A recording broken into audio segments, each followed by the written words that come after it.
So ఈ విధంగా అంటే ఈ కథ ఎందుకు చెప్తున్నానంటే ఇప్పుడు ఎవరైతే ఉన్నారో ఈ సత్సంగీయులు వీళ్ళు ఈ కృష్ణ భక్తులు ఎవరైతే ఉన్నారో వాళ్ళు వాళ్ళ కష్టాన్ని కాక ఇతరుల కష్టాన్ని కూడా మీద వేసుకుని వాళ్ళ కోసమని శ్రమించేటటువంటి స్వభావం కలిగిన వాళ్ళు కాబట్టి అటువంటి వాళ్ళకి ఆత్మజ్ఞానం లభిస్తుంది.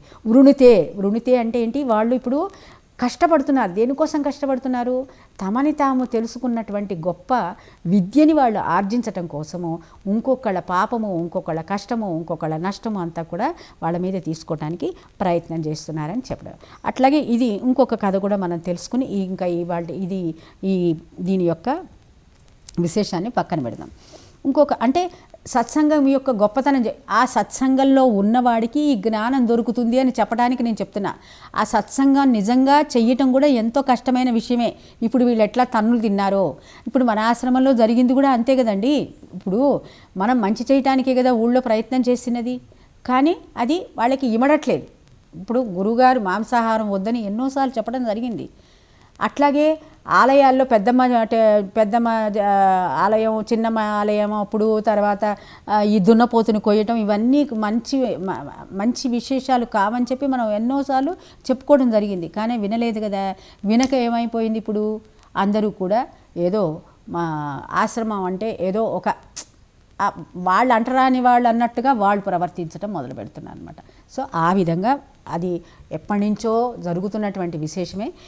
అంటే మనం ఇక్కడ నేర్చుకోవాల్సింది ఏంటంటే ఆ విధంగా మనకి మనం పరిత్యాగం చేసుకుంటూ మనం త్యాగం చేసుకుంటూ వస్తే కానీ ఈ ఆత్మ మనకి కనపడదు, తెలుపబడదు అని చెప్పేది చెప్పడం జరుగుతుంది. సో అట్లాగే ఒకసారి ఇంకొక చిన్న కథ కూడా దీని విశేషంగా చెప్పుకుందాం. ఒకసారి ఏమైందంటే విశ్వామిత్రుడు వశిష్ఠుడు గురించి మీకు తెలిసే ఉంటుంది. వశిష్ఠుడు శ్రీరాముడి యొక్క గురువు, విశ్వామిత్రుడు కూడా శ్రీరాముడి యొక్క గురువే. వీళ్ళ గురించినటువంటి కథలు మీరు ఇంతకు ముందు వశిష్ఠుడేమో కులగురువు, కరెక్ట్. అంటే వశిష్ఠ గీత చెప్పబడింది కాబట్టి అట్లా ఆయన సరే. వశిష్ఠుడు శ్రీరాముడికి కులగురువు, అంటే వాళ్ళ యొక్క సూర్య వంశానికి ఆయన ఎప్పుడూ గురువుగా ఉన్నాడు. అట్లాగే అయితే శ్రీరాముడికి కొన్ని వీరోచితమైనటువంటి విద్యలు నేర్పటానికని విశ్వామిత్రుడు శ్రీరాముడిని అడవులకి తీసుకెళ్ళటం జరిగింది. ఆ కథంతా మనం ఇప్పుడు తర్వాత చెప్పుకుందాం. అయితే ఒకసారి విశ్వామిత్రుడికిను వశిష్ఠుడికి ఒక విధమైనటువంటి ఇద్దరికీ కూడా ఒక సంవాదం జరిగింది. సంవాదం ఏంటంటే సత్సంగం వల్ల మనిషి వృద్ధి చెందుతాడా, లేక తపోబలం, యజ్ఞబలం, తర్వాత మన స్మరణ బలం, వీటి వల్ల మనిషి వృద్ధి చెందుతాడా? అంటే తపస్సు అంటే ఏంటి? ఎవడికి వాడు చేసుకునేది. అట్లాగే నామస్మరణ ఎవడికి వాళ్ళు చేసుకునేది, యజ్ఞయాగాదులు ఎవళ్ళకి వాళ్ళు చేసుకునేది. దీనివల్ల మనిషి గొప్పవాడు అవుతాడా, లేకపోతే సత్సంగంలో అంటే ఇప్పుడు మన నలుగురిలో కూర్చొని మనం వింటూ ఉండటం, దీనివల్ల మనిషి గొప్పవాడవుతాడు. దేనివల్ల గొప్పవాడవుతాడని చెప్పి వాళ్ళు ఇద్దరు కాసేపు వాగ్వివాదం జరిగింది. అప్పుడు విశ్వామిత్రుడు అంటాడు, ఎవడికి వాడు బలవంతుడు అవ్వాలి. బలవంతుడు అవ్వకపోతే నువ్వు ఎట్లా ఆత్మజ్ఞానం ఎట్లా తెలుస్తుంది? కాబట్టి ఎవడికి వాడు తపస్సు చేస్తేనే ఈ ఆత్మజ్ఞానాన్ని తెలుసుకోగలుగుతామని విశ్వామిత్రుడు అంటాడు. వశిష్ఠుడు అంటాడు, అట్లా కాదు, నిజమైనటువంటి సత్సాంగత్యం కలిగినటువంటి వ్యక్తి అంటే ఏ గురువైతే తనలో తాను చూసుకుంటూ ఆ విద్యనే శిష్యులకు కూడా నేర్పగలిగిన వాడు ఎవడైతే ఉంటాడో వాడి సాంగత్యంలో ఉన్నప్పుడు మాత్రమే, అటువంటి వాళ్ళ సేవనం చేసినప్పుడు మాత్రమే మనిషి వృద్ధి చెందుతాడు అని చెప్పేసి ఈ కథ మన ఆశ్రమానికి కూడా ప్రాక్టికల్గా అప్లై అవుతుంది అని చెప్పి ఇద్దరు మాట్లాడుకుంటారు. సరే, అప్పుడు మరి ఇద్దరికి ఒకళ్ళ మాట ఒకళ్ళు విన్నప్పుడు మనం ఏం చేస్తాం? మూడో వాళ్ళ దగ్గరికి వెళ్తాం. ఇంకా మనకంటే గొప్పవాళ్ళు ఎవరైనా ఉన్నారో వాళ్ళని వెతుక్కుని వాళ్ళ దగ్గరికి వెళ్దాం అనుకో.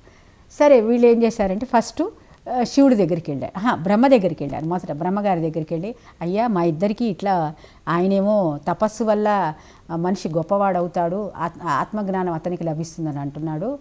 వశిష్ఠుడేమో నేను సత్సాంగత్యం వల్ల అని అంటున్నాను, మా ఇద్దరిలో ఏది కరెక్టు అని చెప్పి వెళ్ళి బ్రహ్మగారిని అడుగుతాడు. సరే, బ్రహ్మగారికి అర్థమైంది, అనవసరంగా తలకాయ దూర్చడం ఎందుకు. రాజు అంటూ ఉంటాడు, నన్ను ఇందులో ఇన్వాల్వ్ చేయొద్దు, మీ ఇష్టం వచ్చింది మీరు చేసుకోండి అని అంటూ ఉంటాడే. అప్పుడు కొంతమంది అంటారు, నన్ను మధ్యలో ఇందులో దూర్చకు, మీ ఇష్టం వచ్చింది, నన్ను ఎందుకు ఇన్వాల్వ్ చేస్తారు, నేనేదో దూరంగా ఉండిపోతూ ఉంటాను అనుకుంటూ ఉంటాం. అట్లాగే బ్రహ్మ కూడా అట్లాగే అన్నాడు. తప్పులేదు, ఊరికే చెప్తున్నా సరదాగా. బ్రహ్మ కూడా నన్ను ఇన్వాల్వ్ చేయకండి, మధ్యలో మీ ఇద్దరు గొప్పవాళ్లే బాబు, ఎవరికి వాళ్ళే గొప్పవాళ్ళు, వీడు మంచివాడన్నా కోపమే, వాడు మంచివాడన్నా కోపమే, అయినా నాకు అంత శక్తి లేదయ్యా, మీ యొక్క వివాదాన్ని తీర్చే శక్తి నాకు లేదన్నాడు. సరే, కావాలంటే వెళ్ళి అదేంటి ఆ శివుడిని అడిగిరండి, ఆ శివుడు ఏమన్నా చెప్పగలుగుతాడేమో, ఆయన బోళాశంకరుడు, ఉన్నదన్నట్టు మాట్లాడతాడు, వెళ్ళండి. సరే వెళ్ళండి అనేటప్పటికి వాళ్ళిద్దరూ కైలాసానికి వెళ్ళారు. కైలాసానికి వెళ్ళేటప్పటికి శివుడు పార్వతి కూర్చొని చక్కగా ఏదో మంచి విశేషాలు మాట్లాడుకుంటూ ఉంటారు. వాళ్ళిద్దరూ ఎప్పుడు పురాణ కాలక్షేపం చేసుకుంటారు, శివుడు పార్వతి.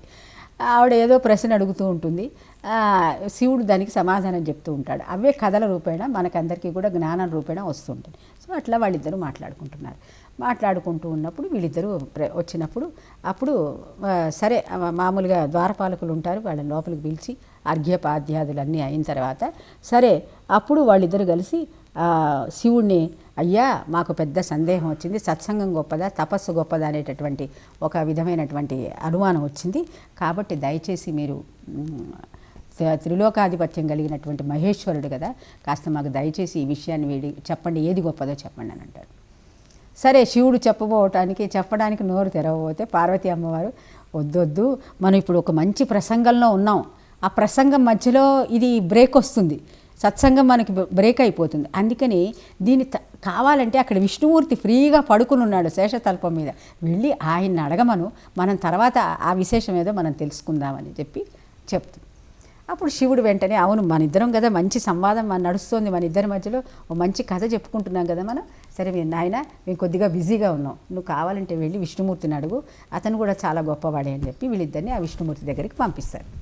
సరే, వీళ్ళిద్దరు కూడా విష్ణుమూర్తి దగ్గరికి వెళ్ళేటప్పటికి ఆయన శేషతల్పం మీద హాయిగా కులాసాగా పాల సముద్రంలో తేలుతూ పడుకొని ఉండేటప్పటికి వీళ్ళిద్దరు వెళ్ళి మామూలుగానే దండం పెట్టి కాసేపు అయిన తర్వాత ఆయన మెల్లగా కళ్ళు తెరిచి చూసినప్పుడు, అయ్యా సత్సంగం గొప్పదా తపస్సు గొప్పదా, మా ఇద్దరికి బుర్ర బద్దలు కొట్టుకుంటున్నాం, మేము బ్రహ్మలోకం వెళ్ళొచ్చాం, మా కైలాసం వెళ్ళొచ్చాం, వాళ్ళిద్దరూ మాకేం చెప్పలేకపోతున్నారు, తమరన్నా దయచేసి మాకు చెప్పండి అని చెప్తారు.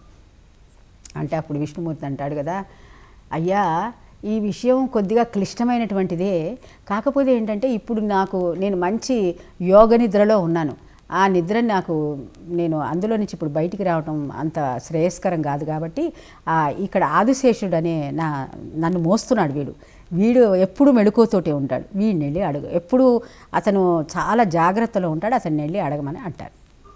సరే, వీళ్ళిద్దరూ కలిసి ఇంకా వేరే ఆల్టర్నేటివ్ లేదు, మరి తెలుసుకోవాలి కదా, ఈ ఆదిశేషుడి దగ్గరికి వస్తారు. ఈ ఆదిశేషుడు యాక్చువల్గా విష్ణుమూర్తిని మోయటమే కాకుండా ఇతను ఈ భూమిని కూడా ఎప్పుడు ఇట్లా తన పడగల మీద మోస్తూ ఉంటాడు. భూమిని పడగ మీద మోయటం అంటే ఏంటి, దాన్నే ఈ భూమి ఇప్పుడు మనకి ప్రపంచంలో 3 వంతులు నీరు, 1 వంతు మాత్రమే భూమి ఉందని మనందరికీ తెలుసు కదా సైన్స్ ప్రకారం. అంటే ఏంటి, ఆ గ్రావిటేషనల్ ఆ తేలే స్వభావం భూమికి కనుక లేకపోతే కనుక భూమి నీళ్ళలో మునిగిపోతుంది. నీళ్ళే ఎక్కువ ఉన్నాయి కదా యాక్చువల్గా, భూమి నీళ్ళలోకి మునిగిపోతుంది అనమాట. వరద ఇప్పుడు పెద్ద సునామీ వస్తే ఏమవుతుంది, భూమి మొత్తం అట్టడుగుకి వెళ్ళిపోతుంది. సో ప్రళయం అంటే అదే యాక్చువల్గా. సో ఈ ఆదిశేషుడు ఈ భూమిని అట్లా మునగకుండా తన పడగల మీద ఎప్పుడు మోస్తూ ఉంటాడు, గ్రావిటేషనల్ అంటే పైకి తేల్చినట్టుగా పెడుతూ ఉంటాడు అనమాట. సరే, వీళ్ళిద్దరూ వెళ్ళి ఆయన ఆదిశేషుడికి నమస్కారం పెట్టి అడుగుతారు. అప్పుడు ఆయన ఆదిశేషుడు ఏమంటాడంటే, నా నెత్తి మీద పెద్ద భారం ఉంది, ఈ భూమి అనేటటువంటి భారం ఉంది, దీన్ని నేను మీది జాగ్రత్తగా ఆలోచించి చెప్పాలి అంటే కాసేపు ఈ భారాన్ని మీ ఇద్దరిలో ఎవరో ఒకళ్ళు తీసుకోండి, అది తీసుకుంటే నేను మీకు సమాధానం చెప్తానంటాడు. సరే, ఇద్దరు దాన్ని ఎత్తడానికి ప్రయత్నం చేస్తారు, ఆ భూమిని ఎత్తడానికి. వశిష్ఠుడు ఎత్తడానికి ప్రయత్నం చేస్తాడు, విశ్వామిత్రుడు కూడా ఎత్తడానికి ప్రయత్నం చేస్తారు. అసలు అది ఒక చిన్న అంగుళం కూడా కదలదు ఆ భూమి. మరి అతని తల మీద తీసి వీళ్ళ తల మీద పెట్టుకోవాలి కదా, అది అంతకీ వాళ్ళు కదపలేకపోయారు. అప్పుడు ఈ ఆదిశేషుడు ఏం చెప్తాడంటే అతనే ఉపాయం చెప్తాడు. మీకున్నటువంటి విశ్వామిత్రుడు స్వామి, మీకున్నటువంటి తపోబలం నాకు ధారబోసినట్లయితే కనుక నువ్వు ఎత్తగలవు, దీన్ని చూద్దాం, ఎత్తగలవేమో చూద్దాం అంటాడు. అప్పుడు విశ్వామిత్రుడు కొద్దిగా మొదట్లో సగం తపోబలం ధారపోస్తాడు, కొద్దిగా కూడా భూమి కదల్లా. చివరికి పట్టుదల వచ్చేసి మొత్తం తనకున్నటువంటి తపస్సు అంతా కూడా, తపస్సు చేసినటువంటి శక్తి మొత్తం ధారపోసిన ఆ భూమి ఇంత కూడా కదలదు, వాడిని ఎత్తి మీద నుంచి తీయలేకపోతాడు. సరే, అప్పుడు వశిష్ఠుడు ఏం చేస్తాడంటే, నేను ప్రయత్నం చేస్తాను పోనీ అని చెప్పి ఏం చేస్తాడంటే, నేను ఒక క్షణము చేసినటువంటి సత్సంగ ఫలితాన్ని ధారపోస్తున్నాను అనగానే అతని చేతిలో ఒక భూమి ఒక చిన్న బాల్ లాగా అతని వశిష్ఠుడి చేతిలోకి వచ్చింది. సో అప్పుడు ఆదిశేషుడు అంటాడు, ఇంకా నేను విడిగా మీకు సమాధానం చెప్పక్కర్లేదు కదా, సత్సంగం వలననే ఎంతటి చెడు ప్రవర్తన కలిగి అయినటువంటి వ్యక్తి అయినా సరే అతనిలోని మలినమంతా నిర్మూలనమై అతను తన ఆత్మజ్ఞానాన్ని అతను తెలుసుకోగలుగుతాడు. కాబట్టి సత్సంగమే చాలా గొప్పది, మిగతా తపస్సు, యోగము, జ్ఞానము కంటే కూడా అని చెప్పి చెప్తాడు. సో ఇప్పుడు మనం తెలుసుకోవాల్సింది ఏంటంటే, ఈ సత్సంగంతో పాటు మనం ఈ సత్సంగంలో చెప్పినటువంటి విశేషాలని ఆచరించడానికి ఎవడైతే ప్రయత్నం చేస్తాడో తప్పకుండా అతనికి ఆత్మజ్ఞానం కలుగుతుంది అని